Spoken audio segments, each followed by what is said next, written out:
Hello, everybody out there in YouTube. We are the middle-aged guys, or at least two of the middle-aged guys. The theme is out doing things IRL, as the millennials say. Let's just get the introductions out of the way. I'm the Reverend. And I'm Grey Mouse One.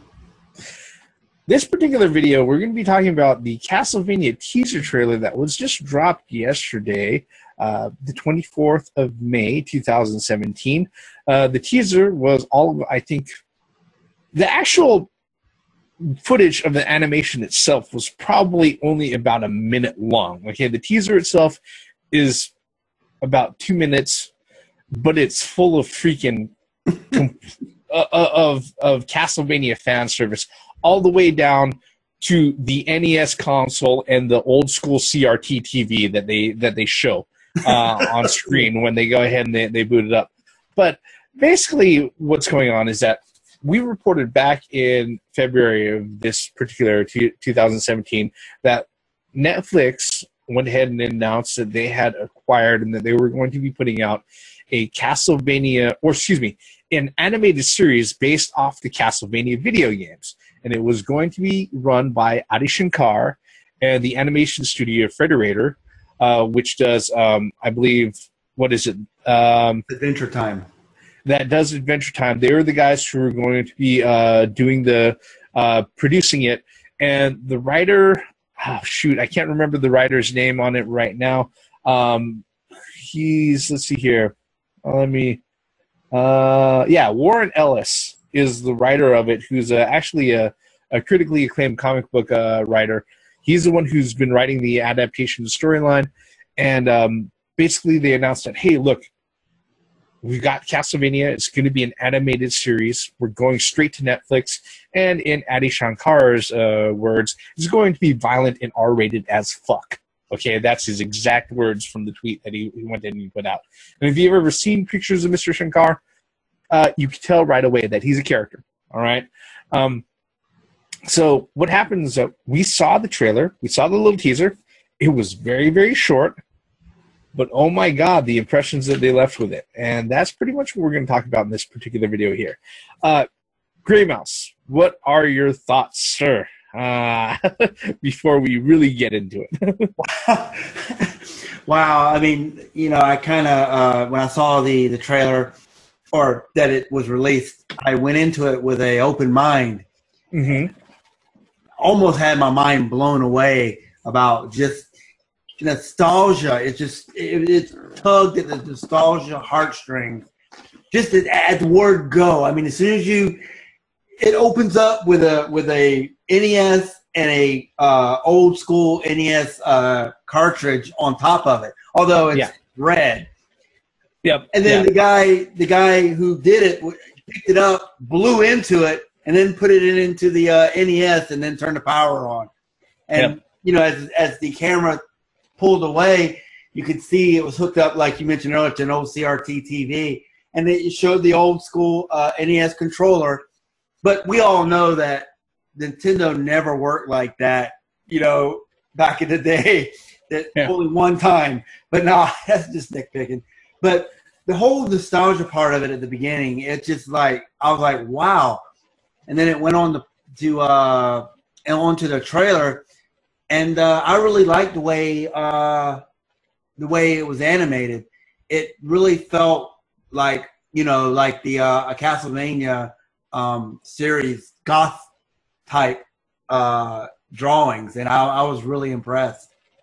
Those are just my initial thoughts. I know we're going to go further into the trailer, but yeah, it had me from the word go. It was like, it's crazy. You know, Shankar, in his initial announcement when he was doing his rounds, doing the whole interview thing about, hey, this is our project that we're really fucking hyped about and that we're going to be putting out on Netflix. He said that his inspirations were Ghost in the Shell, Akira, and Young Justice. All right. By the way, we're reviewing all the episodes of Young Justice. Check the card up here, and you'll see a link to our playlist showing that we're reviewing those episodes. But I digress. So as far as it went, you know, he's got a very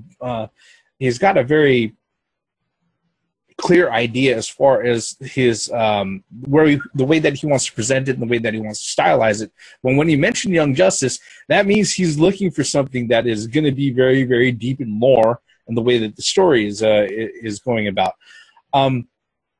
With this particular one, they had already announced that it was going to be based off of Castlevania 3, which is actually the first game on the Castlevania timeline. Well, I believe it's either that or I think Castlevania Legends for the GBA, but I might be wrong. I'll have to sit there and scour back, through Wikipedia to make sure. But basically, that was pretty much his setting that he was going to go ahead and use. This is the precursor of all the NES games, which he's obviously starting out with.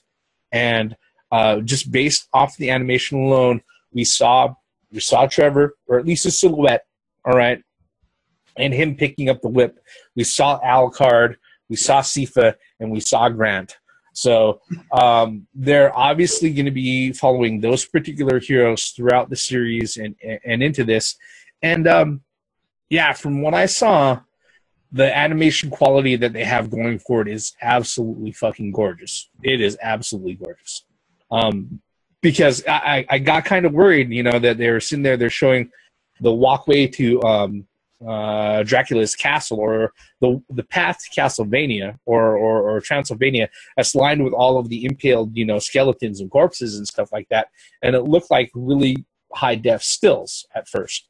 But when they actually showed him picking up the whip and then, showing things in actual motion, yeah, the animation quality that they went out of their way, it looks like they pulled out the stops here and they're really going toward a very high fidelity presentation.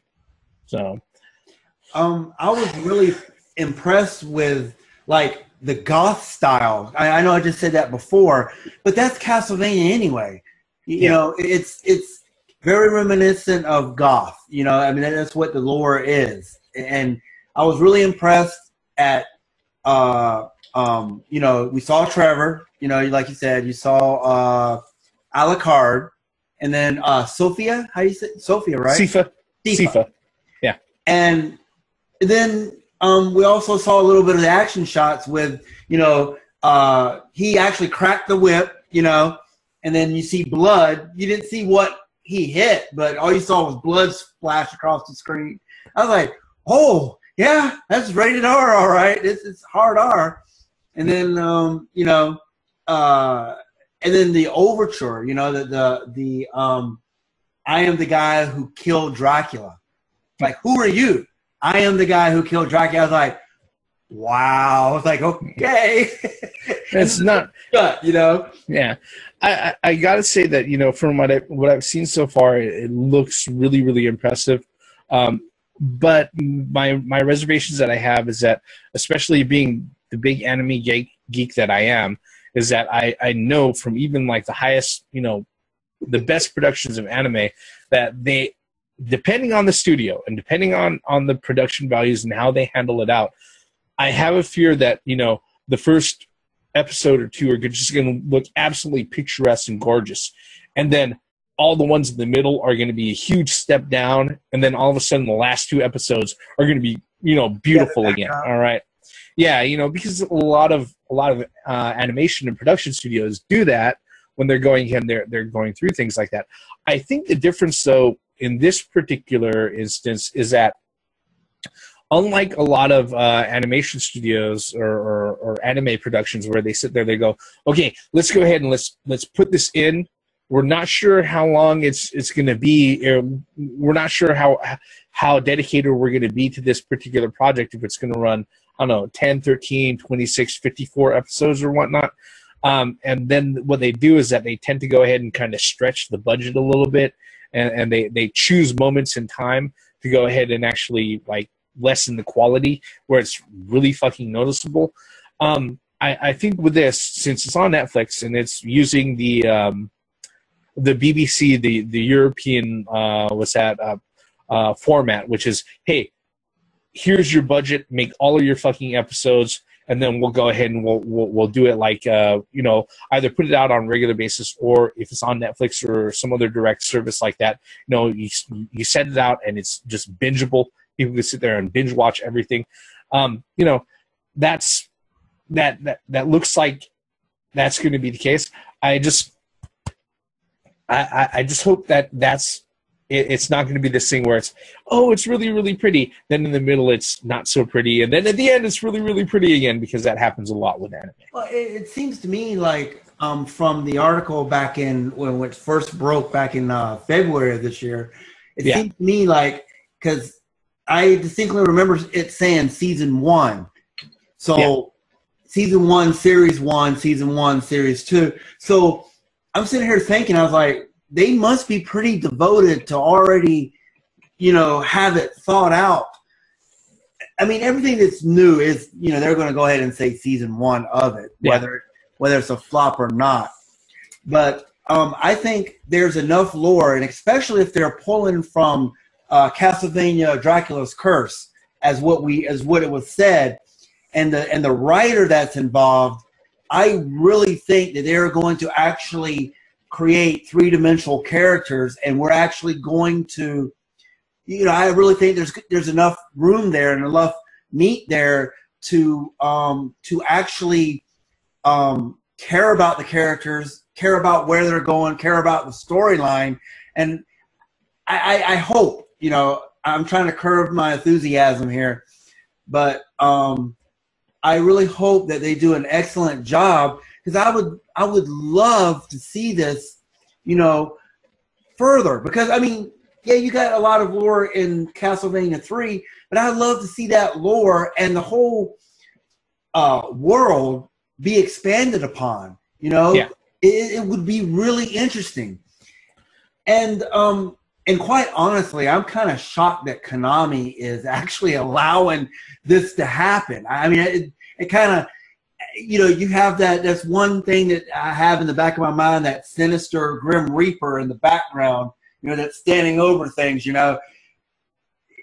That's their IP. I don't know if they lent it out or whatever, but I'm really concerned that, that I just hope that the people, the creators have full 100% creativity for that project, and the evil empire is not over here in the corner doing this. And I mean, I'm sorry, I got to be critical of Konami. I mean, they've really disappointed, but that's still in the back of my mind. But on the other side of it, I'm like, look, this is a fantastic idea. I'm really looking forward to it. Just come out and be good, and then people will watch your stuff. Yep. Supposedly it's going to be, as far as Adi Shankar's idea of how he's going to have the show run, it's going to be in 4 parts. Okay. Correct. And this is supposed to be season 1 or part 1 or whatever it is. Mm-hmm. All right. So it's going to be, at least he said that it's going to be at least in 4 parts. So, if I'm thinking about it, okay, and this may be a little bit of a stretch, all right, but if I'm really, really thinking about it, if he wants to go ahead and he just wants to encompass, like, all right, something really, really clean, where before the Castlevania lore gets too muddy, I would say that he would probably cover the games along the chronological timeline between, the NES games. All right, that would also include, Castlevania 4 for the Super Nintendo, because that's just a remake of the first game, all the way up until Symphony of the Night, and that'll probably be where things cap off. If he wants to keep it really, really clean, I think that's where he wants to cap it off. But that's a lot. Even just the names that you just said, that's a lot of lore that's stuck in all 4 of those games. And then, like you said earlier at the beginning of the video, there are some Castlevanias on the Game Boy as well. I think there's 2 of them, 3 of them? 3 of them. Yeah. 3 of them. So he has a lot of literature to pull from. Yeah, so he's got a lot to go through, and thankfully, if Warren Ellis is the main writer, who, like I said, a critically acclaimed comic book writer. So he's worked with adaptations before. He's done serialized material before. So this is one of the things that I feel pretty confident about. Granted, like I said, the actual footage of the series itself is only about like 45, 50 seconds of it. You know, so yeah, it sounds like we're reaching a lot, and I will admit we are. Okay, as optimistic as we are reaching a lot. But you know what? Saving grace is, guess what? It premieres on July 7th. So we don't have a very long time to wait. Literally a month and a half. 7 weeks. Isn't this crazy? Netflix is just fucking hitting it out of the park with things that people want to watch. Well, here's the thing with Netflix. Or comic book geeks. It's just like Netflix has it going on. Well, here's the thing with Netflix is that this is the one thing that this is the one thing like that gets me about people when they sit there and they say for anything, for like any of the online services, even amongst us or sometimes us on video and stuff like that, whenever somebody sits there and kind of pipes up and says, well, why would you have, you know, XYZ title, or why would you have this game on this particular service? It's like, dude, it's digital. There's no physical fucking form, so why wouldn't you have it? You know, it's better to have everything on there as much as you fucking have available. Yep. And the thing with Netflix is that as far as their original content goes, they're still just trying to go ahead and gain their footing. What is helping them, though, is that they are willing to go ahead. If you have a solid product and you have a way to market it, they are willing to go ahead and host it up and put it there. All right. And that's the thing. They're willing to go out of their way, even if it's like outlandish shit. Okay. If you've ever looked through like the catalog of original Netflix shows, there is some outlandish fucking stuff on Netflix. Okay. Not all of it my cup of tea, but guess what? As far as it goes, between not having the option to see something there, or you know, not having the option of seeing something there and saying, all right, well, I can go ahead and I can pass up on that, or not seeing it at all. I'd rather it be there, and then, you know, just give me the option to see it or not. If I don't want to see it, guess what? I'll just move on. Yeah. I'll click on something else. But I mean, really. it's like Netflix is really concentrating on middle-aged people. I mean, you got Voltron, you got all these comic books, you got Castlevania now coming out. It's just like they're hitting bam, bam, bam, bam, bam, bam. It's just like it's like, to me, it's like they're unstoppable right now. And I would like to see that trend to continue. And you never know. I mean, what about they may do a Zelda cartoon, or a Mario cartoon, or a Metroid cartoon? You know, I don't know if Nintendo will ever loosen up enough to actually allow that sort of thing. But I think what's going on with it is that Netflix is the great thing about Netflix as a platform is that they are allowing content creators, an ability to go ahead and distribute their stuff out on a more legitimate platform than YouTube or Vimeo or anything like that, where they can go ahead and they can put it out commercially and they can get commercial revenue and everything else. And then they don't have to deal with cable. They don't have to deal with broadcast TV or anything like that. They just want to go, you got a good show, you can produce it up. It doesn't matter. Hey, look, we're going to give you a deal. We're going to start out with one season, depending on how it goes. If, you know, or how you work it, maybe there will be more seasons. You know, the great thing about Netflix is that I think what's happening is that right now, a lot of people who grew up fans of these types of things, you know, who grew up like fans of Voltron, all right, fans of video games, guess what? They are now old enough to produce that sort of thing or make decisions on the type of things that are being produced. Yep. So they're doing it now, okay? And it just happens to be at this moment in time, there are enough people who have seen, okay, we've seen the shitty adaptations. We already know what doesn't work, all right? So as a fan, as somebody who actually has some know-how and some expertise, let me go ahead and do something that works. Oh, hey, look, ABC, NBC, CBS, they aren't going to give me the fucking time of day. So I'm going to shop it out on Netflix.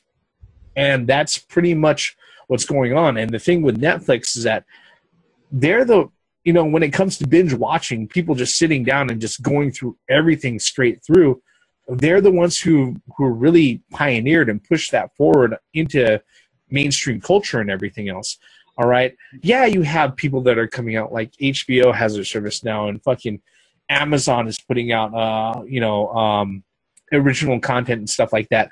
That's in the same format. But the folks who put it on the map has been Netflix, when they started hosting up TV shows and things like that. I mean, who doesn't want advertisement-free shows?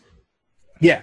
And that's one of the things that a lot of people like. But before we go off on a brand new tangent and eat up a lot more time, this particular one, it looks really good. And I gotta say, honestly, from the last time we went ahead and we did our videos back in February and everything, I saw it and I was cautiously optimistic. Okay, cautiously optimistic.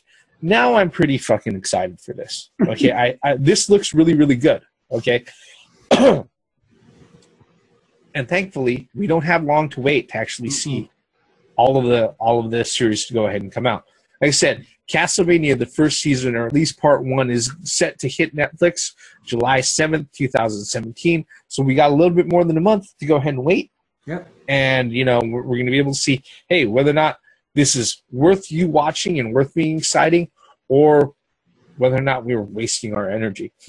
Well, was there anything you wanted to throw in on the end there? I was going to say, you said it's going to be in July, right? There's plenty of things to do between now and July. E3, I'm just saying, there's a lot of things going on that's in between there, too. I mean, you got Wonder Woman, I think, is going to be released here shortly. So there's a lot of geek stuff that will keep you busy until this is put out on Netflix. Yeah. Yep. And what we really want to know, folks, is what do you think of it? Have you seen the trailer? If you have, what are your thoughts on it? What are your thoughts on our comments of it? Are we off our rockers? Are we sucking some fanboy dick? If we are, go ahead and tell us. All right. Seriously. All right. I won't be offended. All right. I'll just have to wipe my mouth. Okay. But seriously. All right. And tell us what you think. All right. Give us your thoughts below by leaving a comment while you're at it. Hit like, hit subscribe. All of that stuff we appreciate, especially the comments. Like I said, it lets us know that somebody's watching it. And, every comment is the start of a brand new conversation. We don't just make these fucking videos to listen to ourselves talk. All right. We want to start a conversation with whoever's out there watching it. And, just like with every good conversation, it doesn't matter if you agree or disagree with what we say, because guess what? We can be wrong. Yeah. All right. But at any time, if you happen to stop and think about actually what we say, shit, we've accomplished a lot more than you could ever imagine. With that, we're going to go ahead and we're going to bring this particular video to an end. I am the Reverend. And I'm Grey Mouse 1. And that's going to be it. Thank you very much, YouTube, for watching. We'll see you later. All forms of entertainment has a right to exist, even if you don't like it. Credits. I don't know. Somebody's going to call trademark infringement on that. Just saying.